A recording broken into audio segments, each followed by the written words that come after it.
Rodrigo, há décadas, adventistas, testemunhos de Jeová e outros têm anunciado e reanunciado o fim do mundo, mudando datas e a reveria. Acha isso justo para com os fiéis com pouquíssima instrução, fiéis que moldaram suas vidas em chutes errados? Boa pergunta. Quem fez mesmo? Chama Jason Rodrigues. Jason. Não tem serra elétrica não, né? Esse Jason. Não, Jason, na verdade, eu aproveito a sua pergunta para mais uma vez falar a questão dos dados da fonte primária. Cuidado com muita informação que vem de internet. Ah, sim, né? Fim do mundo eu brinco, cara, que todo mês tem um fim do mundo. Não, e é igual o negócio lá, o Constantino mudou a Bíblia no Concílio de Nicéia. Vai repetindo isso e virou jargão. O Constantino mudou a Bíblia no Concílio de Nicéia. Você vai olhar os dados do concílio, não teve nada disso. Então vamos olhar lá. Em primeiro lugar, eu não posso responder pelos testemunhos de Jeová e pelos outros. Eu vou falar da Igreja Adventista, tá bom? Quando houve o desapontamento de 22 de outubro de 1844, que muitos realmente fizeram cálculos proféticos e acharam que Jesus ia voltar, e foi um fiasco, ele não voltou, não existia Igreja Adventista do Sétimo Dia. O que existia era um pastor batista, um pregador leigo, corrigindo.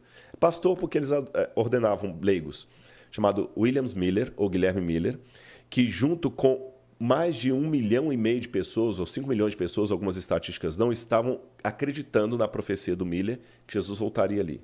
Havia episcopais, batistas, presbiterianos, católicos, e não tinha igreja adventista, não existia. Quando viram um fiasco que Jesus não voltou, cada um tomou um rumo. Alguns voltaram para suas igrejas, outros perderam a fé. Um grupo falou, peraí, vamos continuar estudando. O que aconteceu que a gente errou aqui? E esse grupo que continua estudando é que vai fundar a Igreja Adventista do Sétimo Dia a posteriori. E essa Igreja Adventista que vai fundada a posteriori, uma das primeiras marcas dela, desde os primeiros escritos dos pioneiros, entre eles Ellen White, Uriah Smith e vários outros, colocam bem claro, nós não podemos trabalhar com marca de data para a volta de Jesus.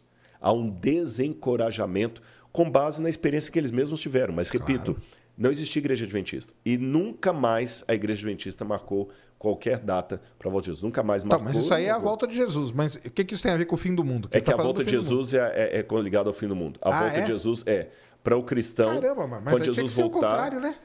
Na verdade, fim do mundo é uma expressão que também tem que ser explicada.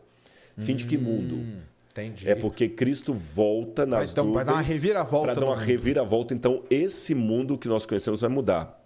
No Apocalipse capítulo 21, quando fala da restauração de todas as coisas, que é posterior à volta de Jesus, diz assim, vi novo céu e nova terra, porque o primeiro céu e a primeira terra passaram. O que significa o primeiro céu e a primeira terra passaram?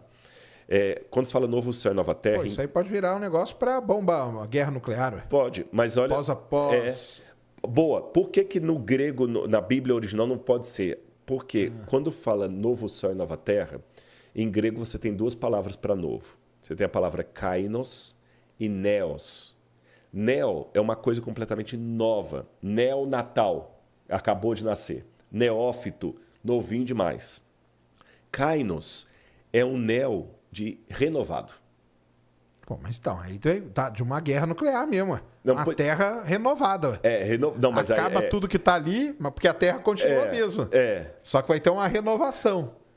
Aí que está interessante. Por que não pode ser de uma guerra nuclear? Porque Deus fala o seguinte, porque o primeiro céu e a primeira terra passaram, mas vão passar por que guerra? Entre aspas. A Batalha do Armagedon. E a Batalha do Armagedon não é uma guerra de seres humanos com seres humanos. Por quê? Eu vou falar fora da Bíblia. Se Deus deixasse uma guerra nuclear acabar a humanidade, ele não ia ter ninguém para ele buscar. Entendi. E quando Jesus voltar, diz que a Terra ainda vai ter... pessoas casando, dando em casamento e tudo, alguns ficando felizes, outros chorando e tudo mais. Então o mundo vai estar funcionando. Então essa guerra vai ser a guerra do bem contra o mal, onde Deus vai vir e vai liquidar com o mal. Bom, mas isso aí dá muita margem para muita interpretação. Dá. Só que... Não sou eu que faço, não. Eu tô pensando aqui. Sim, que a pessoa pode. A pessoa pode usar isso aí e falar, cara, olha a quantidade de abre muito. Cara. Abre. Só que por isso que é complicado o texto fora de contexto vira pretexto. Aqui eu citei o versículo da Bíblia. Até para citar essa questão do Kainos e do Neos, que Deus vai pegar essa terra e vai renová-la. Agora, se eu pegar só esse texto, realmente, eu posso interpretar 1000 coisas, mas quando você analisa dentro de um contexto, aí fica melhor. Mas é que o pessoal faz isso, né? Não, tira, né? Você pega só esse pedacinho aí, nossa. Não, aliás, hoje, isso é mais sério ainda, porque as pessoas... Aquele negócio que eu falei, ninguém quer ler o livro. Sim. Eles querem ver o filme, nem o filme agora quer ver o resumo. O resumo é nessas 3 linhas que você falou. Ou a citação lá do TikTok, alguma coisa assim, é pior. E hoje as pessoas vivem de recortes. Sim. Você já foi vítima disso, eu também. Pego um recorte de uma fala minha daqui, claro. E não foi nada daquilo que eu falei, e o recorte vira por mantra. Sim. Mas isso aqui que ele falou também é meio perigoso, né? Porque é aquilo que eu falo, né? Por exemplo, eu não sou contra o ufólogo e tal. Eu sou contra os caras que usam essas coisas aqui, porque você pode usar muito bem qualquer fala dessa para enganar pessoas que estão numa situação de desespero, né? Porque... Mas eu acho que ele quis foi alertar. Não, é que ele falou assim, ó, ele está perguntando, você acha isso justo para com os fiéis com pouquíssima instrução e fiéis que moldaram suas vidas de acordo com esses chutes? Exatamente. Entendeu? Então, o que eu achei que foi infeliz a colocação dele, infeliz não contra a pessoa dele, mas assim, que ele não tem a informação básica, é que os adventistas não fazem mais. E nunca fizeram, porque fizeram pessoas que depois se tornaram adventistas. Mas a igreja adventista, não, eu entendi. A norma dela, ninguém sabe o dia da volta de Jesus e não pode saber. Mas aí é esse que vocês sofrem muito mais do que qualquer um. Porque a pessoa pode pegar isso... No passado agora, exatamente, os adventistas marcaram a volta de Jesus e você viu que multiplicou, marcaram várias vezes, né? Várias vezes, né? As Testemunhas de Jeová também, para não ficar tão longe assim, elas tiveram algumas marcas assim de fim do Armagedon, mas depois elas terminaram em 1914 e nunca mais falaram disso. Mas é melhor no Testemunho de Jeová falar do que eu defendê-los. Beleza. Mas assim... De qualquer maneira, ainda que a informação esteja errada, ele tem razão numa coisa. Eu vou aproveitar a pergunta dele para fazer um alerta realmente. A força da religião é uma energia nuclear. Ah, com certeza. Você pode usá-la para trazer energia elétrica no mundo inteiro ou para destruir Nagasaki e Hiroshima. Depende da mão de quem isso aí está. É isso mesmo. É o jeito que usa. A Daniele Ferreira mandou 10 aqui, ó. Pergunta se o Rodrigo pode falar um pouco sobre a confusão da tradução da palavra inferno na Bíblia. E os termos Seol e Hades, é isso? Sheol e Hades. O que acontece? Até teve um vídeo que eu falei aí, tem uma senhora na internet aí que ela falou que o fogo do inferno está no meu traseiro por causa disso. Sério? Por quê? Caramba! É uma senhora mística que ela tem na internet, ela tem vários vídeos e ela fala que ela já foi várias vezes ao inferno e que... Sério? E que ela tem o pastor fulano que foi do inferno, mas que esses teólogos... Mas o inferno que é legal? Como que é? Ela fala que é bom? Não, terrível, é mal. E eu, pelo entendimento que eu tenho da Bíblia... Não existe aquele inferno medieval do capeta com tridente lá, vermelho e tudo mais. Esperando, sentado numa pedra. Exatamente. Essas visões mitológicas assim, que é um Deus sádico, vai ficar fazendo a pessoa queimar lá e tudo e tal. Biblicamente, para mim, a palavra Sheol significa sepultura. Sepultura. E o inferno é a ruptura com Deus, a separação, é a não vida. A não vida. Esse que é o ponto. Mas aí só para eu entender, Sheol e Hades, essas duas palavras são o quê? Hades é grego e Sheol é hebraico. Para a mesma coisa. Mesma coisa. Bom, deixa eu explicar mais ou menos a mesma coisa. Por quê? Sheol, em hebraico, significa o lugar dos mortos, a sepultura. Tá. E é uma inconsciência. Se você pegar os textos hebraicos, fala, os mortos não sabem coisa nenhuma. Para eles pereceu tudo. O sol, a lua, tudo. Entendi. Não tem amor, não tem nada. E maldito aquele que consulta os mortos. A necromancia foi proibida. Deus não pode ter esse negócio de consultar morto. E o morto está morto. Acabou. Tá morto. Se você está recebendo o espírito de sua avó que morreu, não é o espírito de sua avó que morreu. Biblicamente, não é ela. Porque ela está morta. Agora, no Novo Testamento, como o Novo Testamento foi escrito em grego, ele usava a língua universal. Entendi. Só que na mentalidade grega, quem que é o Hades? A princípio, o Hades era o irmão de Zeus, de acordo com a teogonia de Hesíodo. O irmão de Zeus. Zeus tinha 5 irmãos, né? Hera, Deméter e... Eu vou lembrar a 4. Hera, Deméter e mais uma. E depois tinha o Poseidon, o próprio Zeus e o Hades. O Hades, quando Zeus assume o poder, para não ter briga, ele fala o seguinte: eu serei o deus dos vivos na terra. Poseidon será o deus dos vivos nos mares. E Hades será o deus dos mortos. Então criou-se que no seio da terra tinha o Hades, lembra o nome, a este ali. Tinha o Hades, e o Hades, ele tinha os Campos Elíseos, que era o lugar dos bem-aventurados, tinha o Asfodel, apesar do nome horroroso, era um lugar intermediário, e tinha o Tártaros. Esse mundo grego tinha essa mitologia. Quando Paulo e os autores do Novo Testamento usam a nomenclatura grega, eles usam o que tinha que usar, mas eles adaptam, mas eles explicam que não é aquilo que os gregos pensavam que eles tinham. Então, Jesus, por exemplo, falava do inferno como sendo o lixão que queimava em Jerusalém, lá no Vale do Rinom. Isso é só uma comparação.